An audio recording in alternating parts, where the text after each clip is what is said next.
I want to make something very clear. Every time I show the Plasma TV, my intention is not to say that this is the absolute best display you can get for gaming today. What I'm trying to say is that if you don't have $1,000 plus, get a Plasma TV. This is an amazing display, an amazing technology. It has great motion clarity, great contrast, beautiful colors, and it's gonna cost you nothing. I paid $25 for this Plasma TV. So I was showing on the previous video something that it is unbelievable. How can this Plasma TV be brighter than the LG C1 on SDR? And it is. And that's shocking. It's just unbelievable. How is that possible? Because on paper, that shouldn't be happening at all. Not a chance. The OLED, if you look at the numbers, full screen brightness, peak brightness of the LG C1 OLED is far superior. But as I showed on the previous video, the Plasma on SDR looks brighter, my Plasma TV. So maybe I have a golden sample, but I don't think so. Because I've measured the full screen brightness of my Plasma TV is like 100 nits. So I don't understand why, the reason why it looks brighter than the LG C1 OLED. I just don't know why. That's why I'm doing those videos. Maybe someone can explain me why that is. But my intention is not to say that it is better than the LG C1. It is not. The LG C1 is better. On HDR especially, it looks fantastic. And the motion clarity is superior. When you use 120 Hz OLED Motion Pro High, or even 100 Hz, it's still better. Even as a sample and hold display at 120 Hz, the motion clarity is better when you move the camera fast because of the gray to gray. So the Plasma has other limitations that are not persistence. So basically when you move faster than 240 pixels per second, the motion clarity is not as good. So the LG C1 is superior on almost everything, okay? Almost everything. So that's my point. This is a great technology. If you don't have enough money to get an LG C1 OLED and get a gaming PC to push 120 frames on every single game, if you don't have all that, which is a lot of money, most people don't have, you need to spend like $5,000 to get a top of the line gaming PC and get a gigantic OLED TV. That costs a lot of money. Not everyone has that. So the advantage with the Plasma TV is like you get it almost for free, and then you only need 60 frames per second. Okay, that's my point. At 60 frames per second, the Plasma TV looks like 240. So when you move the camera at this speed, for example, you move the camera at this speed, it looks like a 240 Hz display, which is fantastic. Absolutely amazing. And the input lag is very good. This Plasma has a game mode. Maybe there are other Plasmas that have very bad input lag, but not this one. This one is very good. I've been playing this shooter all day. Amazing game, by the way. This game is just fantastic. High on life. Absolutely recommend this game. It has a lot of technical issues, but yeah, it is just a fantastic, so funny, absolutely amazing. But yeah, I just wanted to make that clear. My intention, especially now that I know better, I know the OLED is better, and I get a better picture quality with the OLED. 100%. Perfect blacks on HDR with these tricks that I've been sharing with you, or even with native HDR, I get a much better result than the Plasma TV on SDR. 100%. And I get better motion clarity too. Okay? But now at 60 FPS, if that's all you can get, there is an argument for the Plasma, because with the OLED, with the LG C1 specifically, you can use OLED Motion Pro, and it flickers a little bit. So let's say you have a C2, the OLED Motion Pro flickers less because it's 50% window size instead of 38% window size. So it's a little bit less motion clarity, and it flickers less. But the Plasma, the flickering is almost like invisible. You cannot see it because the Plasma at 24 hertz is usable. So at 24 hertz it flickers, but it's okay, it's fine. So at 60 the flickering is almost not there. That's why it's so fantastic. So maybe an argument can be made like at 60 FPS, 60 hertz, a plasma TV might be the best you can get for SDR. Because at 60 FPS, 60 hertz, sample and hold, it's just not enough, man. It doesn't matter that the TV is 4K. You move the camera and it looks like crap. So you need 120 FPS. That's the thing. 100 or 120 FPS, and you need to use, if you can get 120, that's okay. But even at 100, the motion clarity is just not enough. You will need to use black film insertion. So that's the argument. And the thing is, we are comparing a technology that is dead. The plasma TV is dead. They are not making those anymore. And people are giving it away. $25 I paid for this plasma TV. So my point is, this is just fantastic. Fantastic. And if you have the chance, just get a plasma TV. If you are a display enthusiast, you need to see it. You need to see a plasma TV, and it's gonna cost you nothing, man. Just try to hunt for a good one. People, at least here in the US, people are giving it away. I've seen the best plasma TVs on eBay for about $200-300. The problem is, cheaping, and you never know if it is in good conditions. The plasma TV, they are very fragile. This technology has serious burning issues. Like, you can definitely have burning. The screen becomes dimmer over time with usage.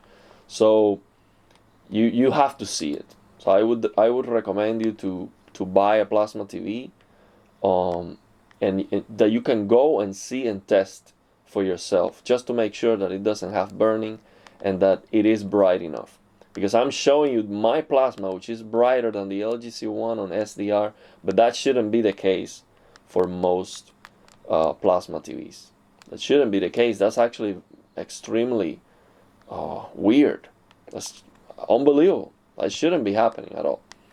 So yeah, that's my point. Just wanted to make that clear.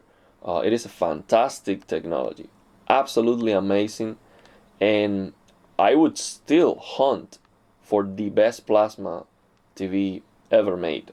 If I can get my hands of one of those Panasonic VT60, CT60, or the Pioneer Kuros 9th generation, or maybe one of the top Samsung plasmas, get my hands on, or the Pioneer. I'm sorry, no, Pioneer, no, what was the other brand? I forgot. There was another brand that is actually very, very good on plasmas specifically. I forgot. But yeah, I'm still trying to find the best I can get my hands on one of those, and because it is worth it. I truly believe it's worth it. And yeah, I strongly suggest you to get one just to try it, especially if you play on a console and most games are at 60 frames per second. The plasma TV is just amazing. Absolutely amazing. And if you are concerned about the resolution and you have a PC, you can use upscaling. So what I'm using here, this resolution, 2880 by 1620. This is an NVIDIA Deep Learning Super Resolution. So this is 2.25x of 1080p. Okay? And I have a combination of settings here, because this game has this foliage that makes the frame rate drop like crazy. So I'm using a combination of high and very high settings. But usually I can use, on the games that have DLSS, I can use that resolution with DLSS on quality and max out the ray tracing and everything, because I only need 60 FPS. And so I can max out the games like Cyberpunk. Well, Cyberpunk is, I need to lower the resolution even more. But you get my point. It is a lot easier to get 60 frames per second below 4K. So, and still, it looks fantastic. Like, there's no aliasing. Let me show you. If I zoom in, let me show you. I'm gonna zoom in. It becomes darker, so you can see down to the pixel level. Let me see. Okay, so I'm going to move show you maybe some, see if I can zoom in more, show you as close as possible down to the pixel level. So you see that there's no aliasing. It's just incredible. You see? You can see it there. There's no aliasing whatsoever. And it looks sharp. It looks very sharp. It looks beautiful. No complaints whatsoever. And you know, I am very sensitive to the sharpness, the blurriness that we have in gaming today. It looks sharp because that NVIDIA Deep Learning Super Resolution, it has a sharpening filter already. So that is making the image sharper. And I can even lower that default 33% that it has. I can lower that to 20%. I would still have no aliasing on the game and it would look even sharper. So you see here down to the pixel. Let me move the camera. See if I can find a fence or something that might be, you know, more likely to have aliasing. See if I can find something like that. This line, for example. See if we can point this line. See. Okay. See that line? No aliasing. It's perfect. Perfect. No problem whatsoever. See if I can find something more. Oh, this staircase. This staircase. Let's point that to a staircase. It becomes dimmer when I zoom in and show you. You see, there's some aliasing on the staircase, but it's very minor. See if I can keep zooming. I cannot zoom in too much. Okay, you see, it's very minor. The aliasing on the staircase. Very minor. It looks fantastic. And I'm zooming it a lot. Look at that. I'm going really, really far away. Let's see other fine details here. Let's see this post here. And this is like a benefit from the Plasma TV because the pixels are glowing. So because they are glowing, it's giving you like a free anti-aliasing. Like everything looks rounded. You don't see, on the Plasma TV, you do not see like square corners everywhere. So the aliasing is hidden. You don't see a lot of aliasing. Let's look at all these fine details here. See if I can keep zooming in. Yeah, I can keep zooming in. So look at that. Oh, I cannot. Look at that, how close I am from the screen. Look at that, there's no aliasing. This is incredible. No aliasing. Those are very fine details. Look how far away I am. Look at that. Super far away. Look at that. No aliasing whatsoever. See if I can keep. Maybe if I use manual focus, I can keep going. But on the position where I have the camera, it's difficult to use the manual focus. But look at that, man. It just looks just so stable. There's no aliasing whatsoever. No aliasing. It's just amazing. So that's what I'm saying, man. It is not better than the OLED. Of course not. It cannot be. The OLED costs over $1,000. It's just the best of the best we have today. But if you don't have enough money for that, get your hands on a Plasma TV, man. You're not gonna be disappointed. You just need to get one that is in good shape. You're gonna love it for gaming. Just 60 FPS. It looks fluid in motion. Beautiful colors. Great contrast. Yeah, it's just a steal. A steal. The best value you can get. The best picture quality for the money you can get for sure. 100%. So yeah, let me know if you have any questions. Let me show you the settings I'm using on the Plasma TV before I end the video. Let me show you that.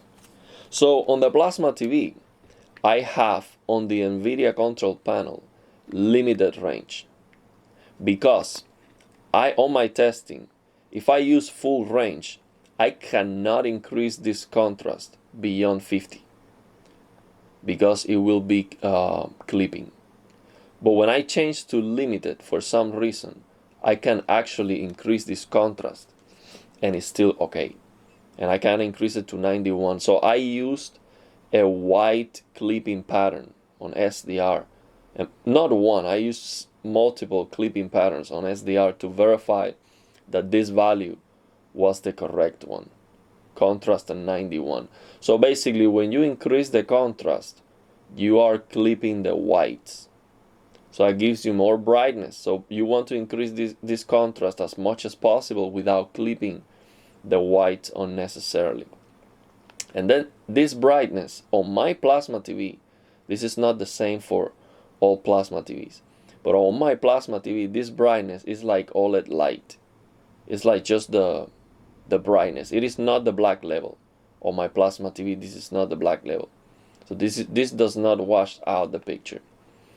Then the colors in 42, what I did is match the colors of my LGC1. So on the recording, the red colors are very like undersaturated. In front of me, these red colors are red. On the recording, they look like orange. For some reason, this saturation, my camera cannot pick up this saturation. So this is red, and on the recording, it looks like orange. So that's not what I see in front of me. So the saturation is just beautiful, what I'm getting here. So on the recording might be a little bit desaturated, but in front of me it's just fantastic. And then I use the color temperature in normal, but sometimes I like this warm. It is a lot warmer than D65, but it's beautiful. I like it sometimes, especially before going to sleep. But you know, if you don't care, you can try cool. I'm sure most people are gonna love this cool. And actually, I think that some games might be, you know, the color grading in some games might be like in cool, because I was playing Sword Fairy 7, forgot, Sword and Fairy, I don't know how to pronounce that, 7. It's like a Chinese game, and I strongly believe that that game color grading is different.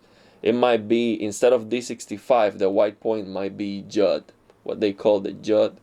So I think the cool would be better, but I'm not sure. Remember, I'm not a professional TV calibrator or anything like that. But I strongly believe that that game especially is cool is the best setting for that game. I just see it like that.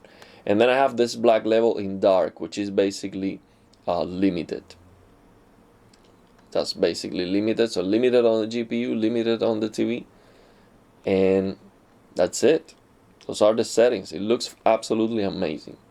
And these settings, again, this was not me playing around up and down.